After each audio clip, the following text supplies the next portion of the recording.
por ejemplo, en el caso del señor, una disfunción hepática, podría ser una disminución en el chorro urinario. Tenemos que pensar, pues, que porque se trata de un hombre mayor, desde el punto de vista funcional, ese órgano está funcionando un poquito mal, o esa próstata está un poco crecida. Entonces, siempre ser un poquito malicioso y pensar que es importante el chequeo médico para poder hacer un descarte de un problema de índole neoplásico. Probablemente tratándose de una persona mayor, tengamos que hacer un poco más de exámenes especiales. Hablando de un joven de 25 años que presente un problema médico, ahí tenemos que considerar el factor tiempo. El factor tiempo, que es muy importante, o sea, algo de larga data. Si es una cosa aguda, que por ejemplo hay un sangrado en vías urinarias, probablemente sea pues por un trauma únicamente o por una infección, una cosa de una data más corta. En larga data ya podemos ir pensando en que se necesitan algunos exámenes especiales. Yo pienso, y creo que ese punto se lo dejo al doctor, el doctor Salas, que el factor genético herencial es un tema importante a tratar también en lo que se refiere al cáncer. Su inquietud es, mi padre le han hecho un diagnóstico de cáncer, tengo unas tías, y yo, ¿qué debo de hacer? El factor genético herencial, Abraham, ¿cómo es? Yo creo que la pregunta que ha hecho el televidente Gonzalo realmente es importante porque nos permite manejar esta información respecto a la herencia en cáncer.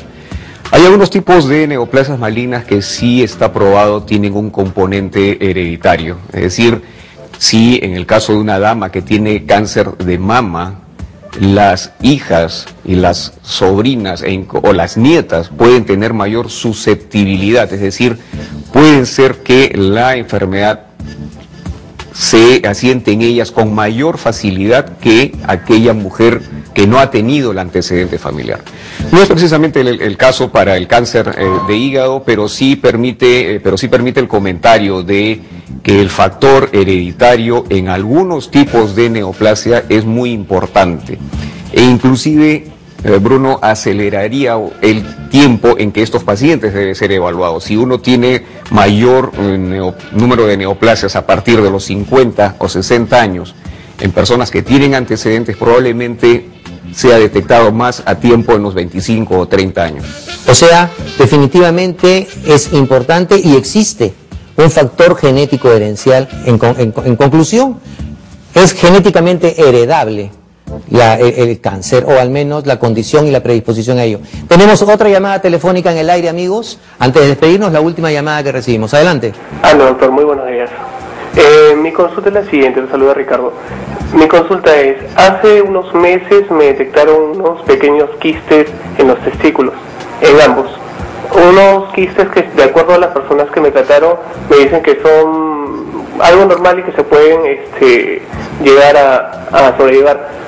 Pero mi temor es el riesgo al cáncer testicular, ¿no? Ok. Ricardo, gracias por tu llamada. Acá lo vamos a dividir en dos. Primero la parte médica y luego la posibilidad oncológica. En la parte médica, el testículo tiene una conformación básica física con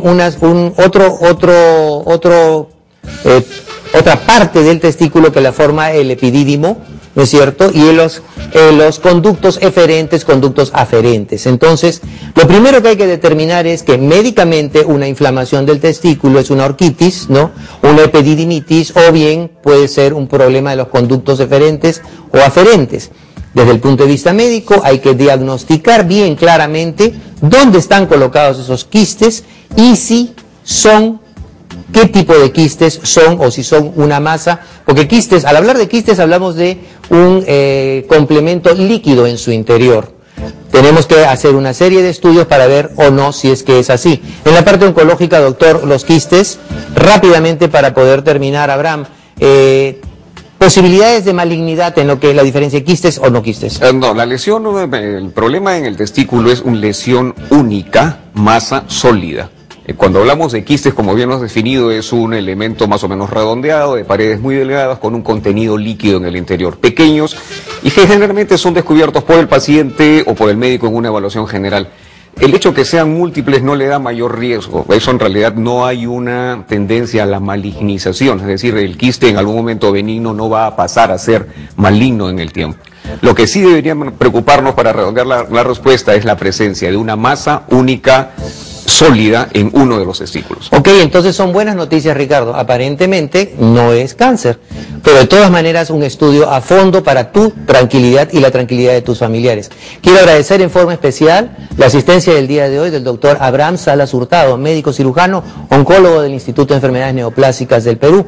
Y quien les habló, Bruno Siriani, en reemplazo del doctor Tejada, quien desde el día lunes está nuevamente con ustedes. Muchas gracias y recuerden, con la salud no se juega.